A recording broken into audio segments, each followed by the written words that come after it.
कौन गुरु माता रे? संस्कृत का एक अक्षर पढ़ पाएंगी? बहुत जिसे बुरा लग रहा हो लगे।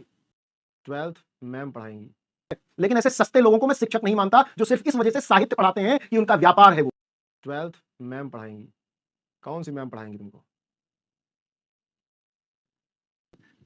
कौन गुरु माता रे? ऐसी कोई गुरु माता भी है क्या तुम लोगों की?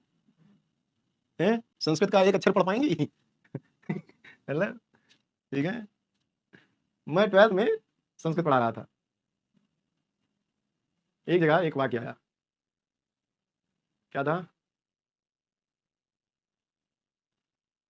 जो लोग रस छंदों का ठीक से नाम नहीं ले पाते, उन लोग, तुम लोग इतने अंधे हो। मैं तो कहता हूं कि तुम मुझे अपना गुरु मत मानो, बस तुम इस बात पे जज करो कि जो मैं पढ़ा रहा हूं ऐसा कोई पढ़ा सकता है। अगर हाँ तो जाओ, स्वतंत्र हो।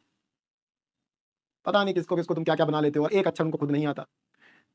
ऑनलाइन प्लेटफॉर्म्स पर मोस्टली टीचर हिंदी पढ़ाने वाले ऐसे हैं बेटा, जो इसलिए पढ़ा रहे हैं कि उनका प्लेटफॉर्म है, तो उनको लगता है हिंदी तो मैं भी पढ़ा सकता हूं क्योंकि सरल है, इसलिए गुड़ का गोबर हो जाता है। ठीक है, हिंदी एक भाषा है, लिटरेचर बहुत टफ होता है। साहित्य का अर्थ है कि सहित, सबका हित करने वाला एक साधन। उसमें कहानियां और कविताएं वो एक उद्देश्य के साथ लिखी गई हैं, उनमें कुछ प्रतीक व्यवस्था है, उनमें कुछ बिंबात्मकता है। लोगों ने तो बिंब शब्द ही नहीं सुना होगा, और तुम पता नहीं किसे किसे गुरुमाता कह रहे हो, किसको पता नहीं क्या।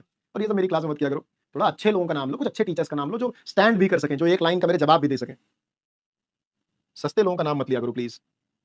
ठीक है, और अगर आपके, मुझे ऐसे टीचर अच्छे लगते हैं जो अपने साथ न्याय करते हैं, साथ ही बच्चों के साथ न्याय करते हैं। अगर तुमको कोई ऐसा टीचर मिलता है, बिल्कुल उसको अप्रिशिएट करो, लेकिन केवल काम चलाने के लिए कि हिंदी है तो मैं भी पढ़ा लूंगा, इस वजह से जो हिंदी पढ़ाते हैं कम से कम उनको तो मुंह ठीक कहो ना भाई। ठीक है, हाँ बिल्कुल ऐसे लोग हैं। तुम मेरे क्लास को उठाओ और कंपेयर कर लो, ऐसे पैरेलली दोनों क्लास रखो, मेरी क्लास चलाओ, उनकी क्लास चलाओ, और देखो कि व्याख्या में कितना सटीक और कितनी व्यवस्थित व्याख्या है। ठीक है, केवल पीडीएफ लगा के पढ़ देने से एक्सप्लेन करना नहीं होता, और किसी की उम्र दराज हो जाने से कि कोई 40 साल का हो गया तो वो अच्छा ही पढ़ाएगा, ऐसा भी नहीं है। ऑनलाइन प्लेटफॉर्म्स ने पूरे सिस्टम को डेमोक्रेटिक बना दिया है, लोकतांत्रिक। अब जो मैं पढ़ाऊंगा उसको तुम किसी भी भारत के कोने में रह के जज कर सकते हो। ठीक है, बस ये समझो बेटा। अगर तुम लोगों को ब्लॉक होना हो, वैष्णवी, प्रांजल, जो भी लोग हो, बहुत ज्यादा अगर तुम में अग्रेशन हो, बहुत परेशानी हो तुम लोगों को, तो तुरंत क्लास से निकल जाओ। चौधरी बनने की आवश्यकता नहीं है। ठीक है, समझ रहे हो? क्लास करो क्योंकि यहां करने आए हो, तुम्हारी चौधराहट सुनने के लिए या फालतू तुम्हारे तुम्हारे गंदे और कुत्सित विचारों को कमेंट सेक्शन में डालने के लिए विद्याकुल ने कमेंट सेक्शन नहीं बनाया है, तुम्हारे डाउट्स पूछने के लिए बनाया है। ठीक, अगर तुम्हें टीचर कोई खराब पढ़ा रहा है, तुम्हें 5-6 टीचर पढ़ा रहे हैं तो उसकी शिकायत करो, लेकिन अगर वो सही पढ़ा रहा है तो सवाल पूछो। अपने संस्कार मत दिखाओ, अपने पारिवारिक और सामाजिक संस्कार प्रदर्शित मत करो।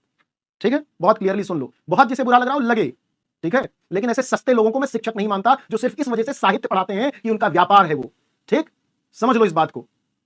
साहित्य व्यापार करने की विषय वस्तु नहीं है, साहित्य समाज को आगे ले चलने की विषय वस्तु है। 4 शब्द याद करके बोर्ड पे लिख देने के पढ़ाने को साहित्य पढ़ाना नहीं कहते।